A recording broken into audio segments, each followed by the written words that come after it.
On va donc voir aujourd'hui un logiciel simple et efficace qui va nous permettre de filmer son écran d'ordinateur et donc de montrer ce que l'on y fait dessus. Alors, ce logiciel s'appelle Voco Screen NG pour nouvelle génération. Bon, cela peut être à des fins du tutoriel, par exemple, comme je le fais actuellement. D'ailleurs, toutes les vidéos de cette série ont été filmées avec ce logiciel. Alors pour moi, seulement pour l'image. N'étant pas vraiment à l'aise avec, on va dire, le direct, j'utilise, comme on le fait en audiovisuel, la captation en double bande, comme on pouvait le dire avant. C'est-à-dire que je filme avec VocoScreen l'action à décrire et à expliquer, puis dans un deuxième temps, j'enregistre la partie son indépendamment, pour moi avec un simple zoom H4n. Alors là, pas besoin de clap pour la synchronisation, ce qui simplifie grandement. Alors la fusion de l'image et du son se réalisant au montage, pour moi avec le logiciel Shotcut. Mais bon, pour ceux qui ont l'aisance de commenter en direct, VocoScreen permet bien sûr d'enregistrer le son et l'image en même temps. Pour commencer, on ouvre le menu, puis la Logitech, on attend un petit peu et on tape Vocos. Le logiciel est rapidement trouvé. Alors on peut voir ici qu'il y a deux vignettes, un paquet système standard et une version Flatpak. Alors pour en savoir un petit peu plus sur la différence entre ces deux versions, il vous est possible de voir la vidéo numéro 30. Alors là on peut voir que la vignette de droite pour le Flatpak a un petit item vert. Alors cela montre que cette version est déjà installée. Bon, devant filmer comme d'habitude pour le dérouler, j'ai donc dû installer d'abord la version Flatpak afin de filmer comment installer la version système. Petite précision, autant je préfère pour le logiciel de montage pour Shotcut installer la version Flatpak et donc bénéficier de la dernière version du logiciel. Pour Voco, la version système me suffit amplement. Donc on clique sur la première vignette, on clique sur Installer, puis sur Continuer, on tape son mot de passe, on attend un petit peu, l'installation est terminée, on ferme la fenêtre. On ouvre le menu, puis on va à Son et Vidéo, et en descendant, on trouve le logiciel. Bon là bien sûr il y en a deux, celui qu'on vient d'installer et le Flatpak qui sert en ce moment à enregistrer ce qui se passe actuellement. Comme d'habitude on fait un clic droit et on choisit là où on veut lancer le logiciel. Par exemple le panneau, l'icône de lancement apparaît. Lorsqu'on ouvre pour la première fois, on a cette petite fenêtre des mises à jour qui s'ouvre également. Si on ne désire pas qu'elle s'ouvre, on verra un tout petit peu plus tard qu'on peut décocher l'information des mises à jour justement. Ce qui fera que cette petite fenêtre ne s'ouvrira plus. Par contre, si on désire la dernière version et que celle-ci se maintienne à jour automatiquement, alors il faut préalablement choisir plutôt la version Flatpak pour l'installation. Alors on peut voir qu'on peut choisir comment on va enregistrer son écran. Par exemple, en plein écran, on voit ici que l'écran de cet ordinateur est en 1900 x 900 pixels. En cliquant ici, on peut voir quel écran est enregistré. Bon, voilà, c'est bien celui-là. Bon, on va dire que c'est la façon la plus courante d'enregistrement. Mais on a aussi d'autres façons de faire, comme par exemple la possibilité de sélectionner fenêtre. Alors c'est-à-dire que si celle-ci est en grand écran, comme ici par exemple, seulement la fenêtre sera enregistrée et rien d'autre. Et quand on dit rien d'autre, cela veut dire que le panneau sera exclu de cet enregistrement, mais aussi la partie de commande haute de la fenêtre. Et donc l'enregistrement ne fera apparaître que cela. Alors bien sûr, pour certaines présentations, cela est parfaitement adapté. Alors là, j'ai filmé la fenêtre du logiciel VocoScreen, mais on peut filmer bien sûr n'importe quelle fenêtre de n'importe quel logiciel. On peut voir également à gauche ici que cet onglet n'est plus actif dans ce mode d'enregistrement. C'est-à-dire que le halo optionnel autour de la souris et le visionnement du clic ne fonctionneront pas. On verra tout ça, bien sûr, un tout petit peu plus tard. Alors pour lancer l'enregistrement en mode fenêtre, on peut faire ainsi. Par exemple, on veut enregistrer le logiciel de montage Shotcut. Celui-ci est ouvert. On lance maintenant le logiciel VocoScreen. On est bien en mode fenêtre. On lance l'enregistrement. À partir de ce moment, cette croix bleue entoure notre pointeur, on va alors réduire la fenêtre de l'enregistreur afin que ce ne soit pas lui qui soit filmé, mais bien la fenêtre du logiciel de montage qui est en dessous.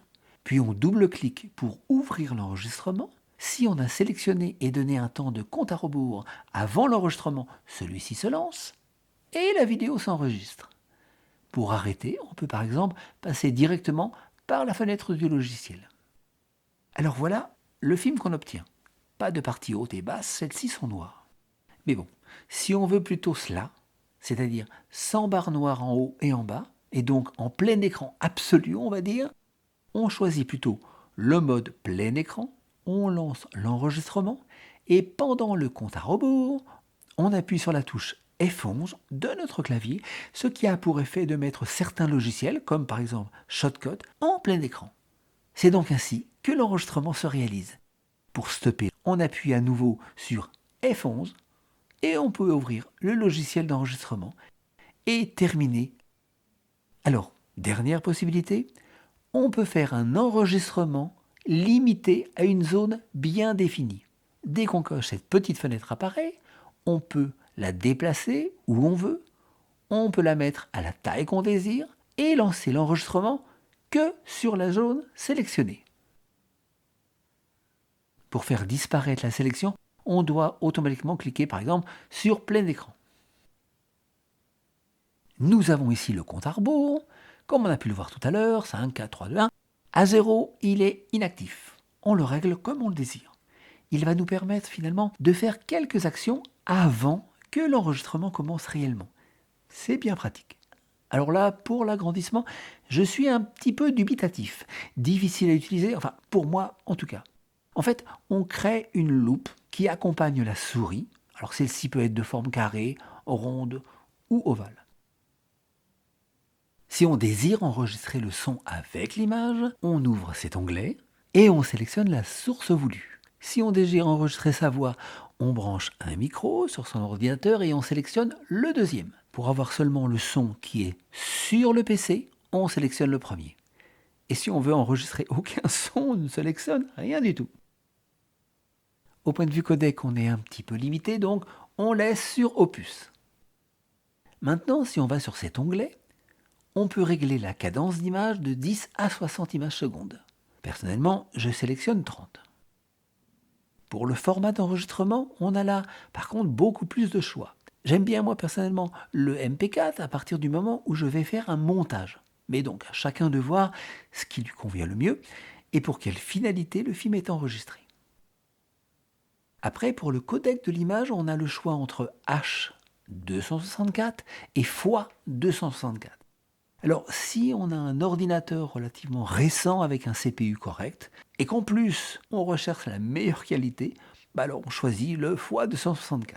Par contre, si on a un ordinateur un tout petit peu plus vieux et qu'on veut par exemple minimiser un peu la charge du CPU pendant l'enregistrement, alors on peut sélectionner le H264.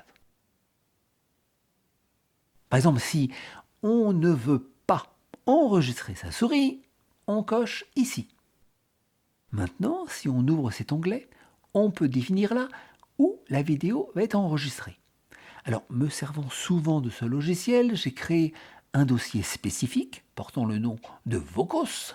Dans le dossier Documents, j'en ai créé un marque-page, ce qui me permet aussi de l'ouvrir directement à partir de Placenter. Alors là, cette limite d'espace disque est un mécanisme de sécurité.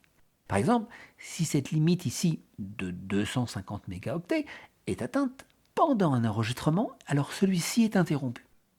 Normalement, vu la taille, on ne devrait pas avoir besoin d'y toucher. Mais rien ne nous empêche d'augmenter. On peut, sur cette version, aller jusqu'à 999 mégaoctets, au cas où. Et bien sûr, si on a l'espace libre nécessaire. Après, on a ici la possibilité d'afficher une icône dans la zone de notification. Elle apparaît ici, et si on fait un clic droit, on a accès à toutes les commandes du logiciel. Si on coche minimiser à l'enregistrement, alors voilà comment cela fonctionne. On lance l'enregistrement, Si on a mis le compte à rebours, celui-ci se lance. Et dès que l'enregistrement débute, eh bien tout simplement, la fenêtre du logiciel disparaît. On peut voir en bas, alors bien sûr, si on a bien coché la case de notification, on peut voir un point rouge signalant qu'il y a un enregistrement. Et si on fait un clic droit, on peut mettre un terme facilement à celui-ci. Puis il y a minimiser à l'exécution. Alors là, si on coche et qu'on ferme le logiciel, quand on voudra le relancer, cette fois la fenêtre du logiciel ne s'ouvrira tout simplement pas, mais seulement l'icône dans la case de notification. Et à partir de là, on pourra par exemple lancer l'enregistrement, puis l'arrêter, et pour fermer le logiciel, on clique tout simplement sur sortir. Alors là, on peut décider quand vraiment commence l'enregistrement. On peut régler de 0 à 3. Bon, c'est peut-être un petit peu pareil que le compte à rebours. Chacun de voir, on va dire. Après, on peut cocher ou non cette case. En fait, c'est surtout utile pour les personnes qui ont installé l'application sur Windows. Pour Linux, cela n'a pas d'intérêt, étant donné que les mises à jour se font par le gestionnaire de mise à jour. De plus, en ne le cochant pas, cela évite que cette petite fenêtre s'ouvre à chaque lancement du logiciel. Dans cet onglet, on peut régler un enregistrement en le programmant. Alors, cela ne fonctionne que sur une seule journée. On règle l'heure, les minutes. Alors là, par exemple, on veut qu'à 18h15, l'enregistrement de notre écran commence. Puis on règle la durée de l'enregistrement, donc on clique ici. Puis on définit la durée de l'enregistrement. Alors en heures, en minutes, en secondes. Admettons que je le règle à 15 secondes. Et pour programmer vraiment l'enregistrement, je coche sur démarrer le chronomètre. L'ordinateur va donc enregistrer son écran à 18h15 aujourd'hui pendant 15 secondes. Bon, bien sûr, cela pourrait être 2 heures, 3 heures, 4 heures, peu importe. À chacun de voir donc l'utilité de cette fonction. On peut voir ici tous les codecs disponibles. Après, si on ouvre cet onglet à gauche, on peut voir qu'on peut ajouter l'enregistrement d'un périphérique supplémentaire. Alors ça peut être une webcam ou bien une caméra branchée à l'ordinateur. En premier, on regarde les caméras ou webcams qui sont connectées à l'ordinateur. Par exemple, je choisis celle-ci et je l'active. Elle apparaît. Alors je peux faire un cadrage différent ou bien faire un zoom. On peut positionner le cadre où on le désire. On peut lui donner une forme rectangulaire ou ovale ou alors circulaire. On peut bien sûr enlever le cadre de la forme et positionner bien sûr exactement là où on veut. Bon, les réglages sont réalisés, on peut fermer la caméra. Maintenant, on veut faire un enregistrement. Alors, on peut par exemple passer par l'icône de la zone de notification. On pourrait très bien lancer directement, mais cette fois, on veut inclure dans la vidéo la caméra précédemment réglée. On coche ici pour l'ajouter à l'enregistrement. Elle apparaît. On fait à nouveau un clic droit et cette fois, on lance l'enregistrement. Si on a réglé le compte à rebours, il se lance et l'enregistrement commence. On filme donc son écran avec en plus l'image d'une autre caméra qui est incrustée. Si on veut arrêter, on peut stopper le tournage, puis enlever la caméra supplémentaire et fermer le logiciel. Alors, toujours à gauche, il y a un autre onglet. Celui-ci va nous permettre d'entourer notre pointeur de souris, mais également d'envoyer un visuel pour signaler quand on clique. Alors on active ici, et voilà, notre pointeur est bien plus visible. Peut-être un petit peu trop. Alors pas de souci, on peut adapter cela. Bon là, en blanc par exemple, et un tout petit peu plus fin, c'est tout autant visible. Mais peut-être pas sur du blanc. Bon, pas de souci, on peut tester avec une autre couleur. Alors pour ce qui est du signal visuel du clic, on l'active ici. De la même façon, on fait quelques réglages. Dans la pratique, quand les réglages sont réalisés, on peut passer par la zone de notification. Si on veut le halo, on le coche. De même pour le clic. Et on peut lancer l'enregistrement. Là par exemple, je veux ouvrir Place Center. Le clic est signalé par le petit visuel, puis j'ouvre le dossier personnel, et finalement, je le ferme. Alors on peut stopper et enlever le visuel et le halo. On peut faire ici également les réglages pour prendre une copie d'écran, mais cette fois fixe. On choisit le lieu d'enregistrement, le format de sortie et le délai d'attente avant la prise de vue. On peut réaliser les copies fixes de son écran, par exemple à partir de là. On clique ici pour prendre la photo. On a cette notification. On clique là pour aller la consulter. Et la voici. On a là les raccourcis clavier pour faire les différentes actions. Par exemple, pour lancer l'enregistrement, la fenêtre du logiciel ouverte, on fait la combinaison CTRL-SHIFT-F10. L'enregistrement démarre. Et de même, pour arrêter, on fait la même combinaison de touches. Là, au cas où, on a un lecteur interne. Alors, pour aller chercher les fichiers, on clique ici. On tombe en priorité sur le dossier des enregistrements de VocoScreen. On ouvre et la lecture se lance. Ici, pour mettre en plein écran. Et voilà, en gros, ce qu'il faut savoir sur ce logiciel. Je m'en sers très régulièrement, alors je le trouve pratique et très simple d'emploi. Si vous avez des précisions à mener, n'hésitez pas à les apporter dans les commentaires. Et mille excuses d'avoir écorché le nom de VocoScreen, qui est quand même difficile à prononcer. Dans la prochaine vidéo, on va voir comment augmenter très facilement le nombre de ces fonds d'écran en y ajoutant tout simplement ceux des précédentes versions de Linux Mint. Un petit peu de nostalgie, on va dire. Bonne fin de semaine!